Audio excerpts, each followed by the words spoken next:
আজি বাবা লোকনাথଙ୍କର ଭବ୍ୟ ଶୋଭାଯାତ୍ରା ବା ପତରପେଣ୍ଡି ଶୋଭାଯାତ୍ରା ବାହାରିଛି। ଦେଖିପାରୁଥିବେ ବିଭିନ୍ନ ରାଜ୍ୟ ତଥା ଓଡ଼ିଶାରୁ କଳାକାର ମାନେ ଆସିଛନ୍ତି ଏବଂ ଏହି ଶୋଭାଯାତ୍ରାରେ ସାମିଲ ହୋଇଛନ୍ତି, ତାଙ୍କର କଳା ପ୍ରଦର୍ଶନ କରୁଛନ୍ତି।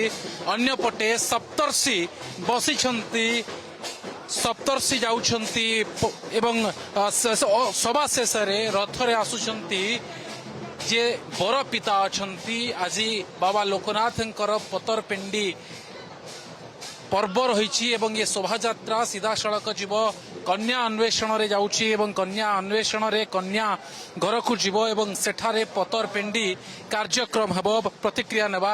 ଆପଣ ଆଜି ସପ୍ତର୍ଷିଙ୍କ ମଧ୍ୟରେ ଅଛନ୍ତି, ଋଷି ହେଇଛନ୍ତି, କ'ଣ ପରମ୍ପରା ରହିଛି, କ'ଣ ପ୍ରକ୍ରିୟା ରହିଛି? ପୂର୍ବରୁ ଏଇଟା ଆମର ଚାଲି ଆସିଛି। ଏଇଟା ତ 300-400 ବର୍ଷ ପୂର୍ବର ଯାତ୍ରା।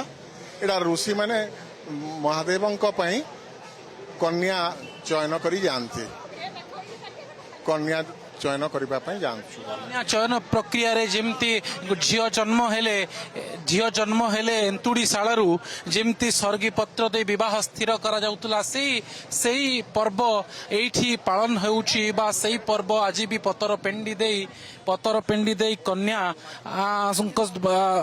ସ୍ଥିର କରାଯାଉଛି ବା ଯେଉଁ ନିର୍ବନ୍ଧ କାର୍ଯ୍ୟକ୍ରମ କରାଯିବ। ଆପଣ ଦେଖିପାରୁଥିବେ ଇଏ ସପ୍ତ ଋଷି ଅଛନ୍ତି ଏବଂ ସମସ୍ତେ ଯାଉଛନ୍ତି, ସପ୍ତ ଋଷି ଯାଉଛନ୍ତି। ଆଜ୍ଞା, ଆଜି ଆପଣ ସପ୍ତ ଋଷି ହିସାବରେ ଯାଉଛନ୍ତି, କ'ଣ ରହିଛି ପରମ୍ପରା ଏବଂ ସପ୍ତ ଋଷି ହିଁ ଆପଣଙ୍କୁ କେମିତି ଲାଗୁଛି?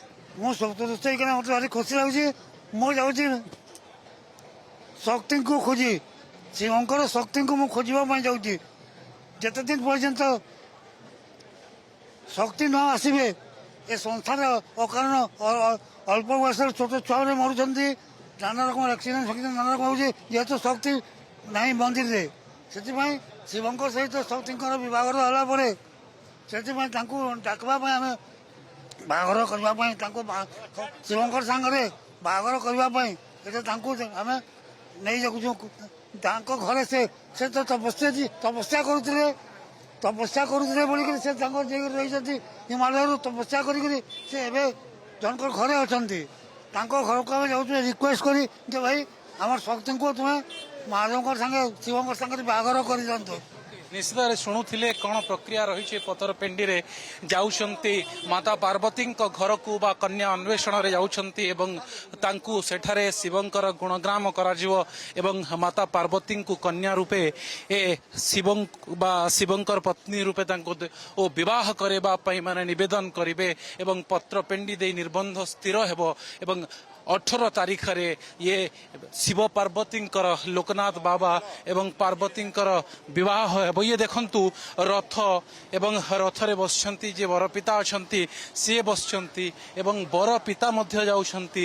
ଆଗରେ ସପ୍ତର୍ଷି ଥିଲେ ଏବଂ ପ୍ରତିକ୍ରିୟା ନେବା ପାଇଁ ଚେଷ୍ଟା କରିବା ଯେ ବରପିତା ଅଛନ୍ତି ତାଙ୍କର ମଧ୍ୟ ପ୍ରତିକ୍ରିୟା ନେବା ପାଇଁ ଚେଷ୍ଟା କରିବା। ଆଜ୍ଞା, ଆଜି କନ୍ୟା ଅନ୍ୱେଷଣରେ ଯାଉଛନ୍ତି, ଇଏ ପର୍ବ, ଇଏ ଯୋଉ ସଂସ୍କୃତି ରହିଛି, ଏ ପରମ୍ପରା କେତେ ଆପଣଙ୍କୁ ଖୁସି ଦେଉଛି ଏବଂ ଆଜି କ'ଣ ସବୁ ପର୍ବ ରହିଛି?